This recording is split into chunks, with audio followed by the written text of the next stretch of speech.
اس روزی کے لیے لڑائی جھگڑا، 30 سال پڑھنا، 30 سال نوکری کرنا، صاحب اس کے لیے شہر شہر مارے مارے پھرنا، اس کے لیے پورے 12 گھنٹے کھیت میں مسہر کی طرح کھٹنا، کام کرنا. جو روزی سب کے لیے ہے اس کے لیے اتنی محنتیں، اور جو جنت سب کے لیے نہیں ہے اس کے لیے کیا ہو رہا ہے؟ جو جنت کروڑوں کے لیے عقل مندی کا تقاضا ہے کہ جو جنت سب کے لیے نہیں ہے اس جنت کے لیے محنت کیا جائے، اس جنت کو حاصل کرنے کے لیے دماغ چلایا جائے. جو روزی سب کے لیے ہے سب کو مل ہی جائے گی، اس کے لیے 10% محنت کرے، باقی 90% جنت کے لیے عبادت کرے. سبحان اللہ، سبحان اللہ. یہ عقل مندی کا تقاضا ہے، کیونکہ ہم اگر نہیں بھی کھیت میں جائیں گے تو بھی روزی ہم کو ملے گی. جیسے اللہ بندر اور چچندر کو روزی دیتا ہے، لیکن جنت سب کو نہیں ملے گی. جنت ملے گی اس کو جو غلام مصطفیٰ ہو جائے. اور یہ شیطان ہمارے دماغ میں ایک بات ڈالتا ہے. وہ شیطان کیا ڈالتا ہے؟ ارے چلو اللہ معاف کر دے گا، کیا ہے؟ اللہ معاف کر دے گا، اللہ معاف کر دے گا، اللہ معاف. یہ اتنا اس قدر کمزوری ہماری ہے کہ ہم اس پر غور نہیں کرتے. وہی بندہ جو بولتا ہے کہ ارے چلیے نماز روزہ نہیں پڑھتے، اللہ معاف کر دے گا، جنت دے دے گا، جنت دے دے گا.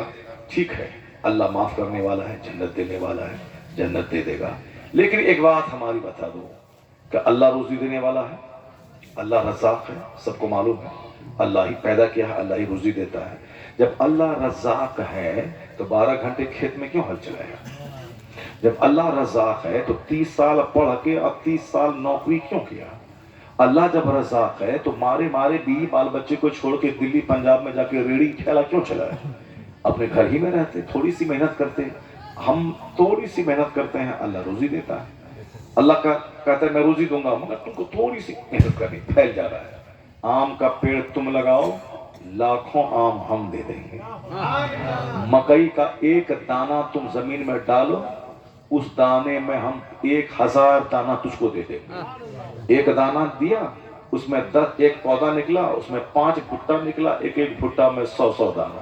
تو ہم ایک دانہ ڈالے، اللہ 500 دانہ ہم کو دے دیتا ہے. تو مگر ایک دانہ کوئی نہیں ڈالے گا تو اللہ تعالیٰ نہیں دے گا. آم کا پیڑ اگر تم نہیں لگاؤ گے تو اپنے پیڑ کا آم نہیں کھاؤ گے.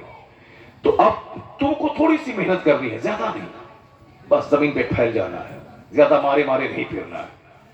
تو جب اللہ روزی دینے والا ہے تو مارے مارے کیوں پھرے گا بندہ؟ اللہ روزی دینے والا ہے تو کیوں آدمی رات بھر گیہوں میں پانی پٹانے کے لیے جاگ کے رہے گا؟ یہاں جلسے میں جنت مل رہی ہے، آخرت کی بات ہو رہی ہے، تو یہاں تو کوئی نہیں جلسہ کو اجاڑ دیا. مگر وہاں روزی دینے والا اللہ ہے، مگر اس کے باوجود رات بھر جاگ کر کے کڑاکے کی سردی میں گیہوں میں پانی پٹاتا رہا. نہیں پٹائیں گے تو فصل پیدا نہیں ہوگی. تو سن لیں کہ وہ بندہ کیا جواب دیتا ہے، بیوقوف سے احمق اور گدھا بھی. کیا بولتا ہے؟ مولانا صاحب روزی دینے والا اللہ ہے، مگر دکان تو جانا ہوگا، کھیت تو جانا ہوگا، باہر تو کھٹنا ہوگا، محنت تو کرنی ہوگی، کمپٹیشن فیس تو کرنا ہوگا. اے بندہ، یہی پوائنٹ آخرت کے بارے میں ذرا سمجھ لی ہوتے کہ روزی دینے والا اللہ ہے مگر دکان جانا ہوگا، روزی دینے والا اللہ ہے مگر کھیت میں جانا ہوگا، روزی دینے والا اللہ ہے، روزی کی تلاش کرنی ہوگی. تو دکان گئے بغیر روزی نہیں ملتی. دکان بند رکھیں اور شام میں 10 ذات چل کے میرے گھر میں آ جائے، نہیں ہوتا ایسا. دکان کھول کے بیٹھنا ہوگا تب اللہ روزی دے گا. تو جس طرح روزی دینے والا اللہ ہے، دکان جانا ہوگا، کھیت جانا ہوگا. یہی سمجھ لے کہ اللہ بخشنے والا ہے، جنت دینے والا ہے، مگر تجھے مسجد جانا ہوگا. نماز سبحان اللہ، سبحان اللہ. نہیں ملتا ہے تو مسجد گئے بغیر بھی جنت نہیں ملتی ہے. سبحان اللہ، سبحان اللہ. اللہ اکبر.